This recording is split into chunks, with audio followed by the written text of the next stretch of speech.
საზოგადოებრივი უსაფრთხოების უკეთ დასაცავად შინაგან საქმეთა სამინისტრომ ადმინისტრაციულ სამართალდარღვევათა კოდექსში ცვლილებები მოითხოვა. უწყებამ საკანონმდებლო პაკეტში საგზაო უსაფრთხოების ახალი წესები და გამკაცრებული სანქციები გაწერა. მოტივად კი საგზაო სატრანსპორტო შემთხვევების პრევენცია დაასახელა. ასლარამდე იზრდება ჯარიმა სატრანსპორტო საშუალების გზაზე მანევრირების წესების დარღვევისთვის.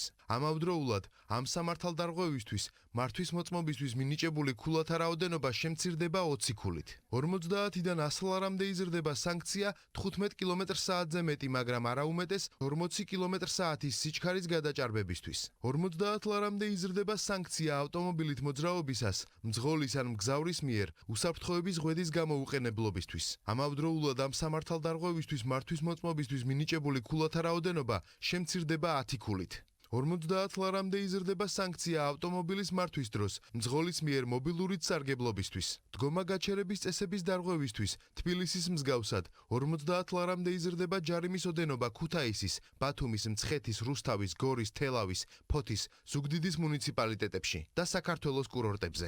ამ ცვლილებების აუცილებლობა ავტოსაგზაო შემთხვევების რაოდენობამ და გამომწვევი მიზეზების ანალიზმა განაპირობა. სტატისტიკის თანახმად ავარიებს ქვეყანაში ყოველწლიურად ასობით ადამიანის სიცოცხლე ეწირება ან ზიანდება.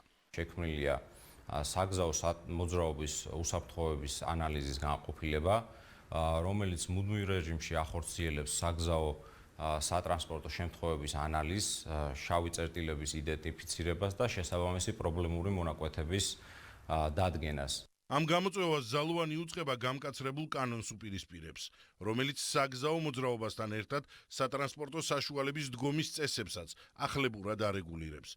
ტროტუარზე ან ქვეითთა გადასასვლელზე დგომა გაჩერება 100 ლარით დაჯარიმდება.